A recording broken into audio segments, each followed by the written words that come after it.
नमस्कार दोस्तों। चलिए एक बार फिर स्वागत करते हैं आप सभी का यूट्यूब चैनल हिंदी मार्गदर्शन XYZ। हम आदिकाल के बारे में पूरा अध्ययन किया, उसको टॉपिक वाइज टॉपिक पढ़ाया हमने। वहाँ कैसे प्रश्न बनते हैं, क्या कहाँ से प्रश्न पूछे जाते हैं, इसको हमने बताया। और प्रैक्टिस सेट भी हमने जारी किया है, आप उसको प्रैक्टिस करिए। लगभग 15 प्रैक्टिस सेट हैं। इसमें हर एक सेट में 70 क्वेश्चन है, तो 15 सब मिला के अगर करेंगे तो काफी प्रश्न हो जाते हैं। ठीक, तो आज हम देखेंगे आदिकाल के बाद जो आता है भक्ति काल, फिर भक्ति काल के बाद जो है रीत काल। तो हमने आदिकाल पढ़ा, भक्ति काल पढ़ा, अब रीत काल के बारे में देखेंगे। रीत काल के बारे में उसका नामकरण सबसे महत्वपूर्ण, उसका नामकरण, क्योंकि वहां से प्रश्न बनता है। उसके बाद किस विद्वान ने क्या नाम दिया है, इसका समय कब से कब है, और इसमें कितने कवि आते हैं, इसको कितने, इसका नाम इसमें देखें। तो सबसे पहले देखें रीत काल। रीत काल, अब देखिए रीत काल नाम कैसे पड़ा। रीत काल आज जो थे अंग्रेज विद्वान जॉर्ज ग्रियर्सन,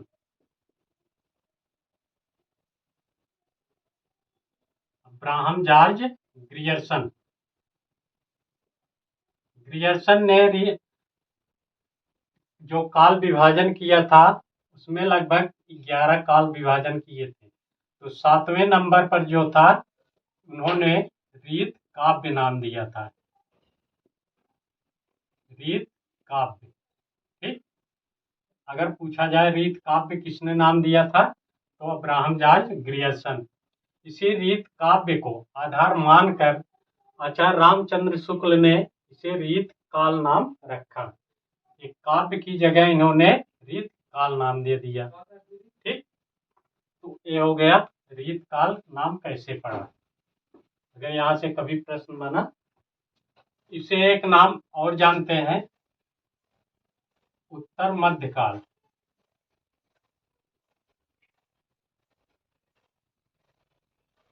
मध्यकाल, अब इसका हम समय देखें। रीत काल का समय शुक्ल के अनुसार 1700 संवत से 1900 संवत। संवत अगर इसमें बना दें तो इसमें हम 57 घटा दें तो क्या हो जाएगा, 3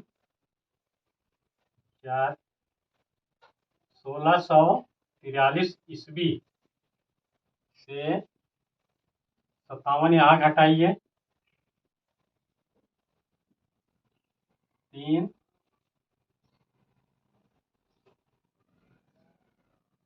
ये हो गया 1843 ईस्वी। अगर आप संवत में अगर पूछे 1700 से 1900, अगर ईस्वी पूछ ले 1643 से 1843 तक। ठीक, ये था समय शुक्ल के अनुसार। अनेक विद्वानों ने इसका समय निर्धारित किया है, लेकिन सर्वमान्य यही है। ठीक, इसका समय हो गया। अब इसके कुछ विद्वान जो थे इसका नामकरण किए हैं, तो जहाँ से प्रश्न बनते हैं सबसे महत्वपूर्ण है, तो उसके बारे में देखें किस विद्वान ने रीत काल को क्या नाम दिया है। तो इसमें सबसे पहले हम देखें मिश्रबंध।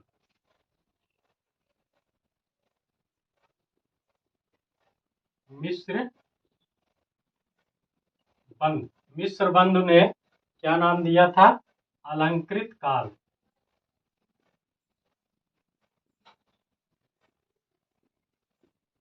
अलंकृत काल मिश्रबंध ने कहा। विश्वनाथ प्रसाद मिश्र,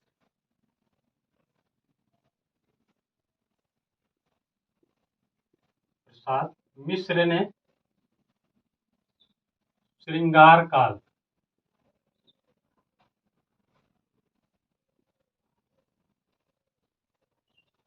रमाशंकर शुक्ल रसाल,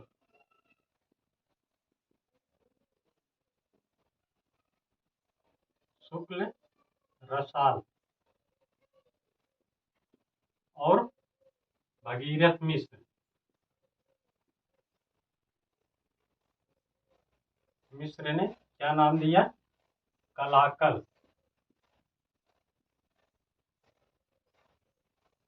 ठीक, ये 3 नाम। और आगे देखें, सत्यकाम वर्मा। सत्यकाम वर्मा ने विलास काल कहा।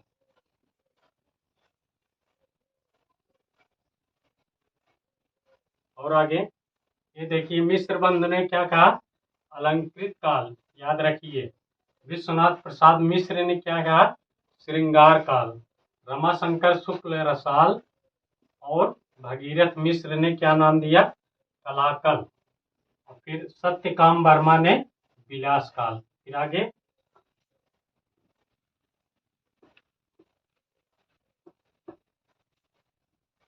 गणपत चंद्र गुप्त।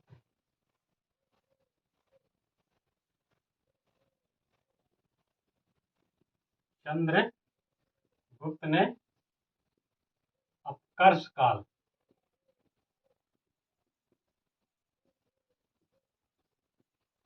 फिर डॉक्टर शंभुनाथ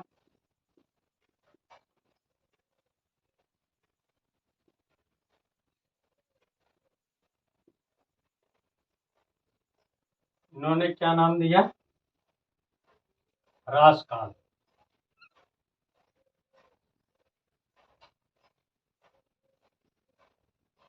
फिर राम खिलावन पांडे।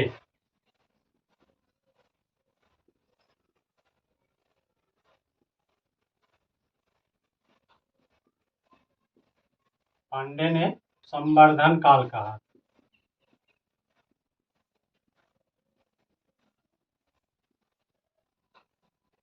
राम कुमार वर्मा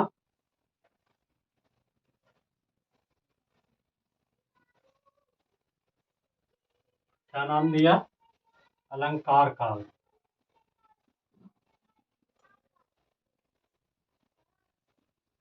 ये थे विभिन्न विद्वानों द्वारा दिए गया नाम। इसके पहले जो थे और ये लोग, गणपत चंद्र गुप्त ने अपकर्ष काल कहा, डॉक्टर शंभुनाथ ने रास काल कहा, राम खिलावन पांडे ने संवर्धन काल कहा, राम कुमार वर्मा ने अलंकार काल। तो ये था रीत काल के बारे में इन्होंने क्या क्या नाम दिया। यहाँ से प्रश्न अवश्य पूछा जाता है, इसको याद रखिए, इसने क्या नाम दिया। तो रीत काल क्या है? उस समय जो राजा महाराजा होते थे, वहाँ के जो कवि होते थे, वे श्रृंगार परक रचनाएं करते थे। तो श्रृंगार परक जो रचनाएं होती थी, या तो फिर उनके विषय में गुणगान करते थे, या तो जो वहाँ की नर्तकी या अन्य किसी के बारे में उसका श्रृंगार वर्णन करते थे। इसीलिए इसे रीत काल कहा गया, क्योंकि यहाँ पे श्रृंगार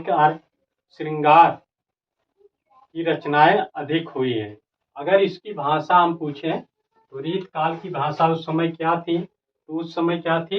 ब्रज भाषा।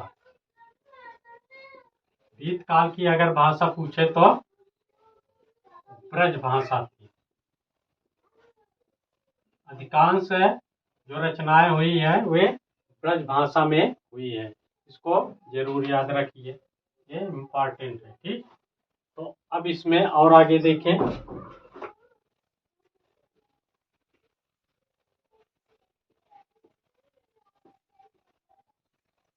रीत शब्द का सर्वप्रथम प्रयोग संस्कृत साहित्य में वामन ने किया। वामन ने सर्वप्रथम रीत शब्द का प्रयोग किया। तो इन्होंने रीत काल को क्या कहा? रीतिरात्मा काव्यस्य, अर्थात रीत को काव्य की आत्मा माना है। ठीक, तो किसका कथन है? वामन। सर्वप्रथम संस्कृत में इसका प्रयोग किया गया, फिर उसके बाद धीरे धीरे कहा हिंदी में आया। ठीक, तो इसमें हम देखेंगे, पहले इसका काल विभाजन थोड़ा देख लें। रीत काल का भी काव्य काल विभाजन हुआ था, इसको कई विद्वानों ने कई भागों में बांटा था। तो इसमें सर्वप्रथम देखें, सबसे पहले विश्वनाथ प्रसाद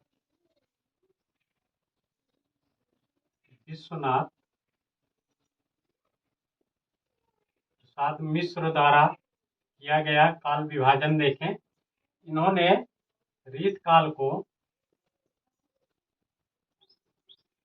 क्या बांटा, रीतिबद्ध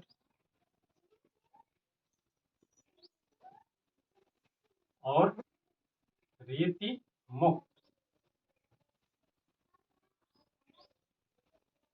इसको दो भाग किए, एक में आचार्य को रखा,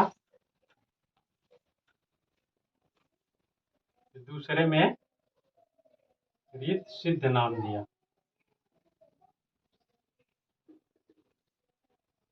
अब देखिए,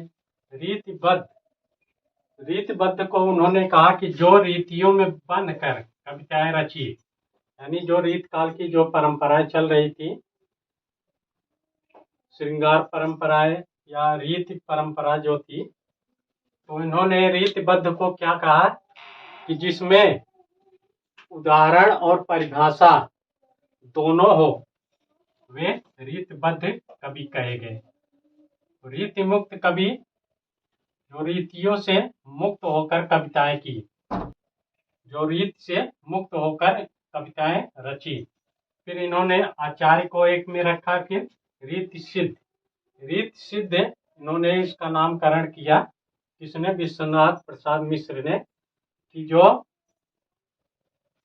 न तो रीत न मुक्त होकर कविताएं की, बल्कि ये रीत सिद्ध, ये दोनों तरह की कविताएं की, अर्थात इसे हम रीत सिद्ध कवि कहते हैं।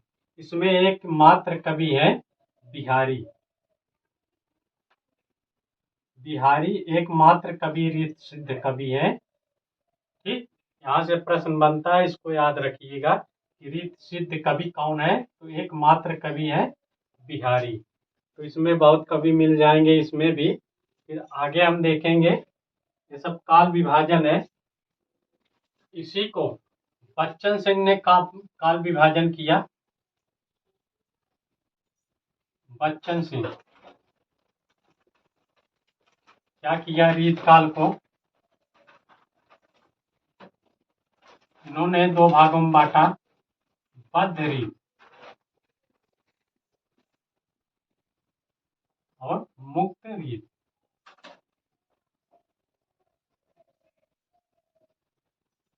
ये बच्चन सिंह के अनुसार बद्ध रीत और मुक्त रीत। बद्ध रीत में इन्होंने दो भाग किए, रीत चेतस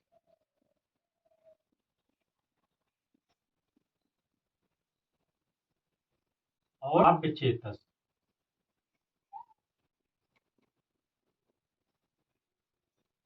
बच्चन सिंह के अनुसार बद्ध रीत, मुक्त रीत। ठीक, फिर बद्ध रीत में रीत चेतस और काव्य चेतस दो भाग किए। फिर मुक्त रीत में क्लासिकल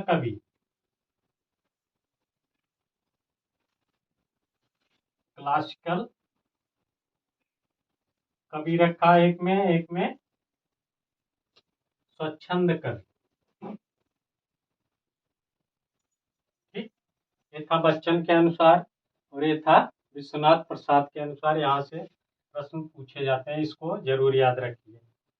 अब हम देखें, रीत काल के प्रवर्तक किस कवि से माना जाता है, रीत काल की परंपरा किस कवि से शुरू हुई है, तो इसमें विवाद है। कुछ कवि कुछ को मानते हैं, कुछ अन्य को। तो इसमें देखें, कालक्रम की दृष्टि से, कालक्रम की दृष्टि से इसमें कौन कवि आ जाएंगे, कृपाराम। इनकी जो है हिम तरंगिणी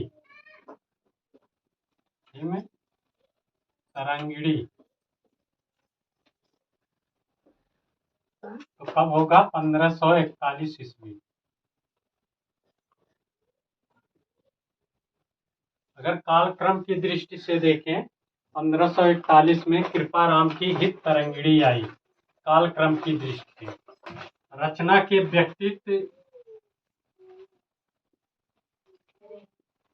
व्यक्तित्व की दृष्टि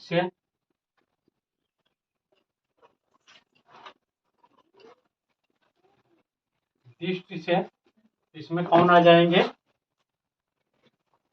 केशवदास,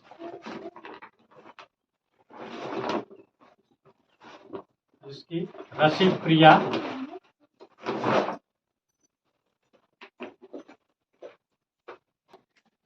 कवि प्रिया।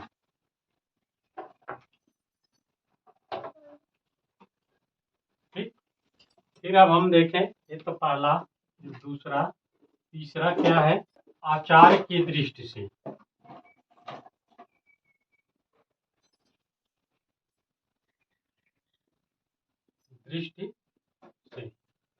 इसमें कौन आ जाएंगे? चिंतामणि। ठीक, अब यहाँ देखें, कालक्रम की दृष्टि से 1541 में कृपाराम की जो हित तरंगिणी आई थी उसे माना जाता है।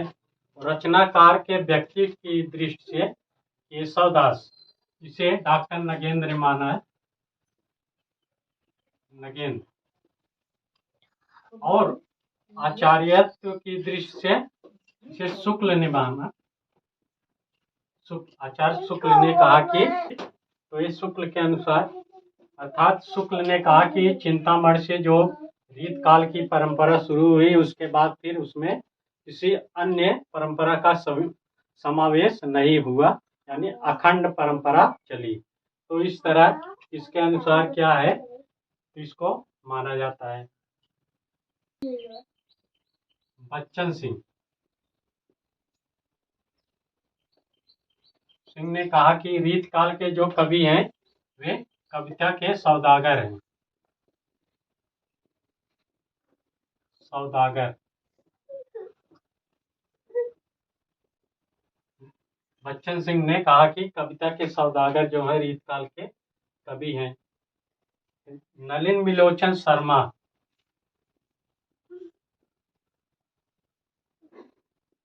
बिलोचन शर्मा, भारती मनीषा का रासकालीन,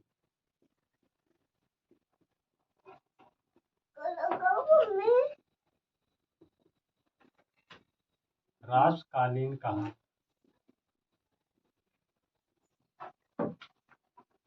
ठीक, एक प्रश्न कभी ये पूछा गया है।